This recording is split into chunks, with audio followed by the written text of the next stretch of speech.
जय हिंद। संतोष study circle के इस यूट्यूब मंच पर आप सभी का हार्दिक अभिनंदन है। और आज हम लोग फिजिक्स का अंतिम लेसन का एमसीक्यूज देखने वाले हैं, जो 2011 से 2025 तक, मतलब ये लगभग 15 वर्षों तक बिहार बोर्ड द्वारा इस चैप्टर से जितने भी एमसीक्यूज पूछे गए हैं उन सब प्रश्नों का विश्लेषण यहाँ पे हम लोग करेंगे। तो फिजिक्स का अंतिम लेसन है ऊर्जा के स्रोत। ऊर्जा के स्रोत जिसमें पहला क्वेश्चन है, डीजल का उपयोग होता है, और सीरियल नंबर गड़बड़ है पे, डीजल का उपयोग होता है किसमें? डीजल का उपयोग भारी वाहनों में, रेल के इंजन में और विद्युत उत्पादन में, ये तीनों में इसका उपयोग किया जाता है। तो इस तरह से ऑप्शन नंबर सी इसका करेक्ट आंसर होगा। उत्तम ऊर्जा का स्रोत क्या है? उत्तम ऊर्जा का स्रोत जो सरलता से सुलभ हो सके, ऑप्शन ए में है। बी में जो प्रति एकांक आयतन तथा प्रति एकांक द्रव्यमान में अधिक कार्य करे, जिसका भंडारण तथा परिवहन आसान हो, जिसमें ये सभी गुण हो। मतलब वैसा ऊर्जा का स्रोत वही उत्तम होगा जो सरलता से सुलभ हो, उपलब्ध हो, आराम से उपलब्ध हो, और जो प्रति एकांक आयतन और द्रव्यमान में अधिक कार्य करे, जिसका भंडारण और परिवहन आसान हो। ये तीनों गुण जिसमें हो वही ऊर्जा का उत्तम स्रोत माना जाएगा। निम्नलिखित में कौन सा स्वच्छ ऊर्जा स्रोत है? स्वच्छ ऊर्जा स्रोत कोयला प्रदूषित है, लकड़ी, तो ये प्राकृतिक गैस जो है वो स्वच्छ है। कैसा है? स्वच्छ। तो करेक्ट आंसर हो जाएगा। निम्नलिखित में कौन सा ऊर्जा का प्रदूषण मुक्त स्रोत है? प्रदूषण मुक्त स्रोत की बात करें तो इसमें सभी सौर ऊर्जा, जल वैद्युत ऊर्जा और पवन ऊर्जा। तो ऑप्शन नंबर डी ये करेक्ट आंसर होगा। चलिए आगे क्वेश्चन की ओर चलते हैं। निम्नलिखित में से कौन बायोगैस ईंधन का स्रोत नहीं है? नहीं की बात किया है बायोगैस का, तो इसमें नाभिकीय ऊर्जा बायोगैस ईंधन का स्रोत नहीं है। जीव द्रव्यमान ऊर्जा स्रोत का उदाहरण कौन नहीं है? नहीं की बात कर रहा है तो ये भी नाभिकीय ऊर्जा हो जाएगा। बाकी पेट्रोलियम, बायोगैस और कोयला ये सब के सब जीव द्रव्यमान ऊर्जा का स्रोत है। जीव द्रव्यमान ऊर्जा के स्रोत के उदाहरण दिए गए हैं। निम्नलिखित में कौन सी गैस वैश्विक ऊष्मन के लिए उत्तरदायी है? तो कार्बन डाइऑक्साइड ग्लोबल वार्मिंग के लिए उत्तरदायी है। CO2 ग्लोबल वार्मिंग के लिए ये जिम्मेवार माना जाता है। वैश्विक ऊष्मन के लिए, किसके लिए? वैश्विक ऊष्मन के लिए।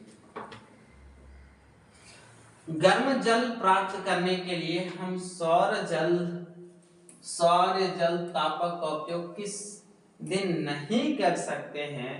तो जिस दिन सूर्य नहीं निकलेगी उस दिन सौर का नहीं प्रयोग कर सकते। तो बादलों वाले दिन। किस दिन? बादलों वाले दिन। इनमें से सभी बायोगैस, पेट्रोलियम, कोयला, प्राकृतिक, ये गलत क्वेश्चन दे दिया है। बायोगैस का मुख्य घटक क्या है? तो बायोगैस का मुख्य घटक है मीथेन। क्या है? मीथेन है। क्या है? मीथेन। इसका करेक्ट आंसर हो जाएगा मीथेन। जीवाश्मी ईंधन के जलने पर कौन सा गैस मुक्त नहीं होता है? तो ये ऑक्सीजन मुक्त नहीं करेगा। बाकी के जितने भी कार्बन डाइऑक्साइड, SO2, CO2 और नाइट्रोजन, ये सब गैस का निर्माण करेगा। जल विद्युत ऊर्जा किस प्रकार का ऊर्जा है? ये जल विद्युत नवीकरणीय ऊर्जा है। नवीकरणीय ऊर्जा किसे कहते हैं? जो कभी खत्म नहीं हो सकता, यदि खत्म हो जाएगा तो उसे हम उत्पादन कर सकते हैं। अनवीकरणीय किसे कहते हैं? ये एक निश्चित समय के बाद ये खत्म हो जाएगा, लेकिन इसे हम बना नहीं सकते क्योंकि इसको बनने में काफी लंबा प्रोसेस लगती है। 10 करोड़ साल लग जाएगा, 100 करोड़ साल लग जाएगा, 20 करोड़ लग जाएगा, मतलब करोड़ों में वर्ष जाइए, करोड़ों वर्ष फुट चल जाइए तभी जाके बनेगा। दो दहन कर, जो दहन कर ऊष्मा उत्पन्न करते हैं उन्हें क्या कहते हैं? जो दहन करके ऊष्मा उत्पन्न करते हैं उसे ईंधन कहते हैं। क्या कहते हैं? ईंधन। जीवाश्म ईंधन की ऊर्जा का प्राथमिक स्रोत क्या है? तो यह है सूर्य। क्या करेक्ट आंसर हो जाएगा? सूर्य करेक्ट आंसर होगा। जीवाश्म ईंधन का ऊर्जा, जीवाश्म ईंधन की ऊर्जा का प्राथमिक स्रोत क्या है? हाँ, सूर्य करेक्ट आंसर। नेक्स्ट है, निम्नलिखित में से कौन ऊर्जा का स्रोत सौर ऊर्जा से व्युत्पन्न नहीं होता? मतलब सोलर सिस्टम सौर ऊर्जा से नहीं होता है। तो कौन नहीं होगा? नाभिकीय ऊर्जा। कौन सा ऊर्जा? नाभिकीय ऊर्जा। नेक्स्ट, सौर ऊर्जा को सीधे विद्युत में बदलने वाली युक्ति को क्या कहते हैं? इसे बोला जाता है सौर सेल। सौर सेल के द्वारा सौर ऊर्जा को सीधे विद्युत ऊर्जा में बदल सकते हैं। सौर सेल द्वारा सौर ऊर्जा को विद्युत ऊर्जा में बदल सकते हैं। पवन विद्युत जनित्र में पवन की चाल कम से कम कितनी होनी चाहिए? तो कम से कम 15 किलोमीटर प्रति घंटा होना चाहिए। किसका? पवन की चाल। पवन की चाल। तो ये करेक्ट आंसर हो जाएगा। कौन सा परंपरागत ऊर्जा का स्रोत है? परंपरागत जैव मात्रा, जिसको बायोमास कहते हैं, ये परंपरागत ऊर्जा के स्रोत माना जाता है। निम्नलिखित में से किस धातु से सोलर सेल बनाए जाते हैं? सोलर सेल बनाने के लिए सिलिकॉन का उपयोग किया जाता है। किसका? सिलिकॉन का उपयोग सौर सेल बनाने के लिए करते हैं। जल विद्युत संयंत्र किस ऊर्जा को विद्युत ऊर्जा में रूपांतरित करता है? तो ये करता है स्थितिज ऊर्जा को। किसको? स्थितिज ऊर्जा को। ये करेक्ट आंसर होगा। सौर कुकर के लिए कौन सा दर्पण सर्वाधिक उपयुक्त है? तो सौर कुकर में अवतल दर्पण लगता है। कौन सा दर्पण लगता है? अवतल दर्पण। ये करेक्ट आंसर हो जाएगा। सौर सेल सौर ऊर्जा को किस ऊर्जा में रूपांतरित करता है? तो अभी हमने देखा विद्युत ऊर्जा में। किसमें? सौर सेल किस ऊर्जा में रूपांतरित करेगा? तो विद्युत ऊर्जा में। ट्रैफिक सिग्नलों अथवा खिलौनों में किस सेल का उपयोग किया जाता है? तो ट्रैफिक सिग्नल या खिलौना में हम सूखा सेल का उपयोग करते हैं। कौन सा सेल का? सूखा सेल का। नैरोरा नाभिकीय विद्युत संयंत्र किस राज्य में? कौन सा पूछ रहा है? नैरोरा नाभिकीय विद्युत संयंत्र, यह है उत्तर प्रदेश में। कहाँ है? उत्तर प्रदेश में। करेक्ट आंसर हो जाएगा। जीवाश्म ईंधन का उदाहरण कौन है? तो पेट्रोलियम और कोयला, ये दोनों जीवाश्म ईंधन के उदाहरण हैं। नाभिकीय ऊर्जा प्राप्त करने हेतु आवश्यक है। क्या आवश्यक है? नाभिकीय ऊर्जा यूरेनियम थोरियम के बगैर नहीं प्राप्त कर सकते हैं। तो इसका करेक्ट आंसर हो जाएगा यूरेनियम। क्या हो जाएगा? यूरेनियम। बॉक्स टाइप सौर कुकर के ऊपरी भाग में कांच का ढक्कन रहता है। इसका क्या कारण है? इसका क्या कारण है? यह देखना कि कुकर के अंदर खाना रखा, भोजन पक रहा है या नहीं। तो यह गलत बात है। विकिरण द्वारा ऊष्मा की हानि को रोकना, इसको धैर्य रखिए। बॉक्स के भीतर धुल कर जाने से रोकना, गलत बात है। इसका करेक्ट आंसर हो जाएगा विकिरण द्वारा ऊष्मा की हानि को रोकना। निम्नलिखित में से कौन बायोगैस का मुख्य घटक है? बायोगैस का मुख्य घटक है मीथेन, CH4। ये करेक्ट आंसर हो जाएगा। बायोगैस का मुख्य घटक कौन हो जाएगा? मीथेन। निम्नलिखित में से किसका उपयोग खाना बनाने वाले ईंधन के रूप में नहीं किया जाता है? खाना बनाने वाले ईंधन के रूप में हम उपयोग नहीं करते। तो किसका उपयोग नहीं करते हैं? सीएनजी। सीएनजी का उपयोग हम गाड़ियों में करते हैं। गाड़ियों में आज सीएनजी गाड़ियां पूरा प्रचलित में मार्केट में है। घरेलू गैस एलपीजी का प्रमुख घटक क्या है? इसका है ब्यूटेन। क्या हो जाएगा? ब्यूटेन इसका करेक्ट आंसर हो जाएगा। नेक्स्ट क्वेश्चन है आपके सामने, ईंधन है, इनमें से कौन ईंधन है? तो सभी है, सीएनजी भी है, एलपीजी है, लकड़ी, ये सब के सब ईंधन है। 2022 में क्वेश्चन पूछा है। निम्नलिखित में से कौन अनवीकरणीय ऊर्जा का स्रोत नहीं है? अनवीकरणीय नहीं है मतलब नवीकरणीय खोजिए। तो इसमें ए भी अनवीकरणीय, कोयला अनवीकरणीय, ए भी अनवीकरणीय, प्राकृतिक गैस ये हो जाएगा नवीकरणीय। सभी जीव जंतुओं के लिए ऊर्जा का अंतिम स्रोत क्या है? ऊर्जा का अंतिम स्रोत माना जाता है सूर्य को। किसे मानते हैं? सूर्य को। इनमें से कौन नवीकरणीय ऊर्जा है? नवीकरणीय ऊर्जा हो जाएगा एक, इसमें आ जाएगा, इसमें इसका करेक्ट आंसर हो जाएगा बायोगैस। क्या हो जाएगा?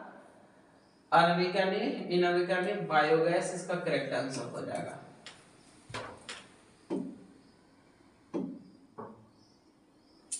कौन नवीकरणीय ऊर्जा है? तो नवीकरणीय ऊर्जा हो जाएगा सौर ऊर्जा। क्या करेक्ट आंसर हो जाएगा? सौर ऊर्जा।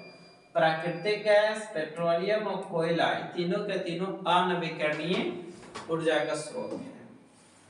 ऊर्जा के अनवीकरणीय स्रोत कौन है? तो ये अनवीकरणीय में हो जाएगा कोयला, बाकी पवन, जल, सूर्य ये सब के सब नवीकरणीय स्रोत में आते हैं। नवीकरणीय स्रोत है, नवीकरणीय, अनवीकरणीय स्रोत कौन सा है? तो महासागरीय ऊर्जा नवीकरणीय, सौर ऊर्जा नवीकरणीय, पवन ऊर्जा नवीकरणीय, लेकिन कोयला से प्राप्त ऊर्जा को अनवीकरणीय ऊर्जा कहते हैं। कौन सा ऊर्जा? अनवीकरणीय। ऊर्जा के दो अनवीकरणीय स्रोत हैं। कौन कौन है भाई? देखिए, कोयला और पेट्रोलियम, दोनों के दोनों अनवीकरणीय स्रोत हैं, कोयला और पेट्रोलियम। कल्पक्कम नाभिकीय विद्युत संयंत्र कौन सा है? कल्पक्कम। कल्पक्कम नाभिकीय विद्युत संयंत्र ये है हमारा भारत के तमिलनाडु राज्य में। भारत के तमिलनाडु राज्य में कल्पक्कम नाभिकीय विद्युत संयंत्र है। निम्नलिखित में से किस रूप में महासागरों में ऊर्जा उपलब्ध है? महासागर में ऊर्जा ज्वारीय ऊर्जा के रूप में, तरंग ऊर्जा के रूप में, सागरीय तापीय ऊर्जा के रूप में, ये सभी के रूप में उपलब्ध हैं। तारापुर नाभिकीय संयंत्र, तारापुर नाभिकीय संयंत्र कहाँ है भाई? ये तारापुर है महाराष्ट्र में। कहाँ है? महाराष्ट्र में। शारीरिक कार्यों को करने के लिए किस प्रकार की ऊर्जा का उपयोग होता है? तो इसे हम उपयोग करते हैं किसका? रासायनिक ऊर्जा का। किसका उपयोग करते हैं? रासायनिक ऊर्जा का। कार्य करने की क्षमता को क्या कहते हैं? कार्य करने की क्षमता को ही ऊर्जा कहा जाता है। क्या कहते हैं? ऊर्जा। ग्लोबल वार्मिंग के लिए उत्तरदायी है, अभी हमने बोला था CO2। क्या है? कार्बन डाइऑक्साइड ग्लोबल वार्मिंग के लिए जिम्मेदार है। जीवाश्म ईंधन ऊर्जा का कैसा स्रोत है? जीवाश्म ईंधन ऊर्जा का अनवीकरणीय स्रोत है। कैसा स्रोत है? अनवीकरणीय स्रोत है। नेक्स्ट क्वेश्चन आपके सामने, डेनमार्क में, कहा भाई? डेनमार्क में कुल ऊर्जा खपत का कितना प्रतिशत पवन चक्की से प्राप्त होता है? डेनमार्क की बात करो तो लगभग 25% डेनमार्क की ऊर्जा पवन ऊर्जा से प्राप्त होता है। किससे प्राप्त होता है? पवन चक्कियों द्वारा। जैव गैस संयंत्र में शेष बची स्लरी को बाहर निकाले जाते हैं, जिसका उपयोग होता है, इसका उपयोग खाद बनाने में करते हैं। क्या बनाने में करेंगे? खाद बनाने में करेंगे। तमिलनाडु में कन्याकुमारी के समीप, तमिलनाडु में कन्याकुमारी के समीप भारत का विशालतम पवन ऊर्जा फार्म स्थापित किया गया है। यह कितना विद्युत उत्पन्न करता है? ये लगभग इनमें से कोई नहीं। आप लोग करेक्ट आंसर इसका कमेंट बॉक्स में बताइए कि तमिलनाडु में जो पवन ऊर्जा लगाई गई है, तमिलनाडु के कन्याकुमारी में, वो कितना विद्युत ऊर्जा उत्पन्न करती है। इसका करेक्ट आंसर आप लोग कमेंट में बताइए। तापीय विद्युत संयंत्र में उसमें ऊर्जा में से कौन सा ऊर्जा रूपांतरित किया जाता है? उसमें ऊर्जा, तापीय संयंत्र में उसमें ऊर्जा से किस में रूपांतरित करेंगे? विद्युत ऊर्जा में। किस में? विद्युत ऊर्जा में। एक करेक्ट आंसर हो जाएगा। जल विद्युत संयंत्र में गिरते जल की स्थितिज ऊर्जा, गिरते जल की स्थितिज ऊर्जा को परिवर्तित किया जाता है विद्युत ऊर्जा में। किसमें? विद्युत ऊर्जा में। तो ये 50 क्वेश्चन थे ऊर्जा के स्रोत से। यहाँ पे ये खत्म होता है चैप्टर द एंड। तो फिजिक्स का लेसन खत्म। और thank you for watching video. बड़ा सा थैंक यू आपके